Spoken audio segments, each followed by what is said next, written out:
पता नहीं आपको याद है भी या नहीं, लेकिन आज से 2 हफ्ते पहले मैंने एक वीडियो बनाई थी जिसमें हमने एक जहाज को लेकर चर्चा की थी जिसे इंडियन नेवी ने जब्त कर लिया था, क्योंकि इस जहाज पर कुछ ऐसे केमिकल्स पाए गए थे जिनके इस्तेमाल पर कड़े प्रतिबंध लगे हैं। चलिए थोड़ा विस्तार से समझते हैं। तो देखिए, आज से 2 हफ्ते पहले पाकिस्तान की जनरल कार्गो शिप जिसका नाम रिजवान है, उसे इंडियन नेवी ने हिंद महासागर में जब्त कर लिया, जो कि चाइना से पाकिस्तान जा रहा था। अब जब्त इसलिए किया क्योंकि इस जहाज में ऑर्थोक्लोरिन मेलोनोनिट्राइल केमिकल बरामद हुआ, जिस पर इस वक्त सख्त पाबंदी लगी है। अब पाबंदी क्यों? क्योंकि इसके जरिए किसी भी इंसान को चंद सेकंड्स में अंधा किया जा सकता है।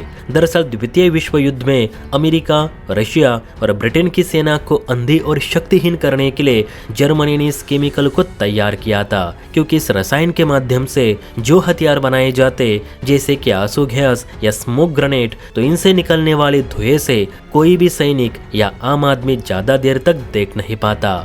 यह धुआं फेफड़ों में चला जाए तो इंसान को सांस लेना मुश्किल हो जाता है। ऐसे में कोई भी सैनिक कमजोर होगा और ऐसे सैनिक पर घात लगाकर हमला करना आसान होता है। यह हथियार उनके लिए बनाए जाते जो सामने से लड़ने से डरते हैं। यही कारण है कि सेकेंड वर्ल्ड वॉर खत्म होने के बाद इस जर्मन रसायन पर भी पाबंदी लगाई गई, क्योंकि ये युद्ध नीति के खिलाफ है। लेकिन कहते हैं कि चीन ने जैसे तैसे इस केमिकल की प्रोसेस चोरी की और अपनी सेना के लिए इसके वेपन्स बनाए, जो हमने गलवान हिंसा के दौरान देखे, जब भारतीय जवानों के आंखों में जलन की घटनाएं सामने आई। यानी चीन के पास ऑर्थोक्लोरिन मेलोनोनिट्राइल केमिकल से बने हथियार अभी भी मौजूद है, और यही केमिकल वो पाकिस्तान को भी दे रहा था, ताकि पाकिस्तान की सेना और उसके जिहादी इसे भारतीय सेना के खिलाफ इस्तेमाल कर सके, क्योंकि पाक सेना भी सामने से लड़ने की हिम्मत नहीं रखती। इसीलिए वो इस केमिकल का सहारा लेना चाह रही थी। वो तो शुक्र है कि नेवी ने वक्त रहते पाकिस्तान के जहाज को पकड़कर इस केमिकल को बरामद किया,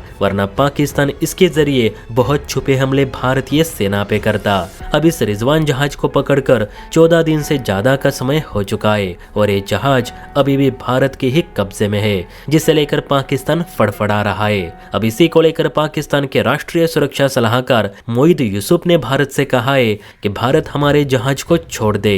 बीते 14 दिनों से हमारा जहाज आपके कब्जे में है, जो कि जानबूझकर आपकी नेवी ने पकड़ कर रखा है। हमारी शिप में ऐसी कोई भी जानलेवा सामग्री नहीं जिससे भारत को नुकसान हो, इसलिए तत्काल रूप से रिजवान शिप को छोड़ दिया जाए, वरना हम भी एक्शन लेने के लिए मजबूर हो जाएंगे।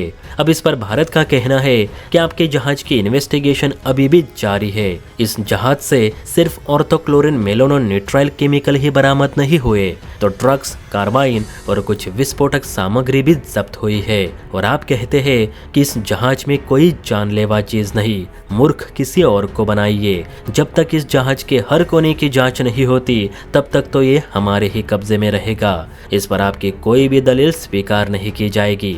भारत की ओर से एनएसए यूसुफ को ये भी कहा गया है कि इस पूरे जहाज में विस्फोटक, नशीले पदार्थ और गन्स के अलावा कुछ नहीं था, इसलिए ये जहाज सुरक्षा के लिहाज से किसी खतरे से कम नहीं। यही कारण है कि हम इस जहाज को पाकिस्तान को वापस नहीं देंगे। मेरे हिसाब से इस जहाज को भारत ने लौटाना ही नहीं चाहिए, भले इन्वेस्टिगेशन पूरी हो, क्योंकि चीन और पाकिस्तान भारत के खिलाफ बड़ी साजिश रच रहे।